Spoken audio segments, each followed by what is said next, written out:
Subscribe کریں ہمارے channel کو اور بیل آئیکن کو کلک کریں تاکہ ہماری ہر نئی آنے والی ویڈیوز آپ تک بآسانی پہنچ سکے۔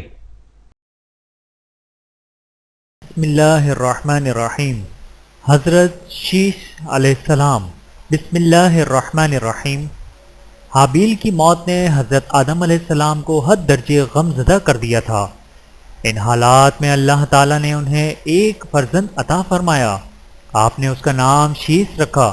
حضرت شیش علیہ السلام کا ذکر قرآن مجید میں نہیں آیا، تفاسیر میں ذکر ملتا ہے۔ حضرت شیش علیہ السلام بہت خوبصورت تھے، بلکہ آپ کی تمام اولاد سے زیادہ حسین و جمیل تھے۔ حضرت شیش علیہ السلام پر چند آسمانی صحیفے بھی اترے تھے۔ آپ حابیل کی شہادت کے 500 سال بعد پیدا ہوئے۔ آپ شکل و صورت اور سیرت کے اعتبار سے حضرت آدم علیہ السلام سے مشابہت رکھتے تھے۔ اپنی وفات سے پہلے حضرت آدم علیہ السلام نے حضرت شیش علیہ السلام کو اپنا جانشین مقرر فرمایا تھا۔ شیش علیہ السلام حضرت آدم علیہ السلام سے جنت کا ذکر سنتے رہتے۔ آپ کے زمانے میں لوگ 2 گروہوں میں بٹ گئے۔ ایک گروہ تو وہ تھا جو آپ کا فرمان بردار تھا، دوسرا گروہ وہ تھا جو قابیل کی اولاد کا پیروکار تھا۔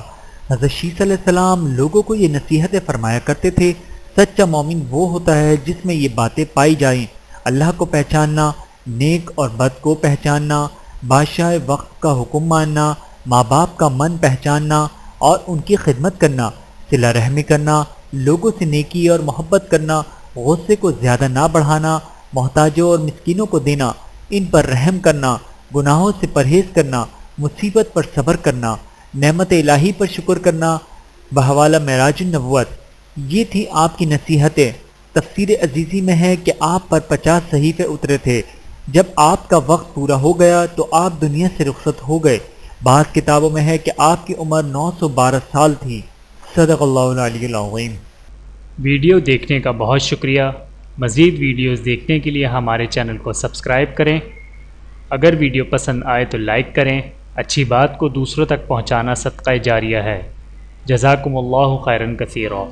اپنا اور اپنے پیاروں کا بہت زیادہ خیال رکھیے گا اور مجھے دعاؤں میں یاد رکھیے گا۔ Take care. اللہ حافظ۔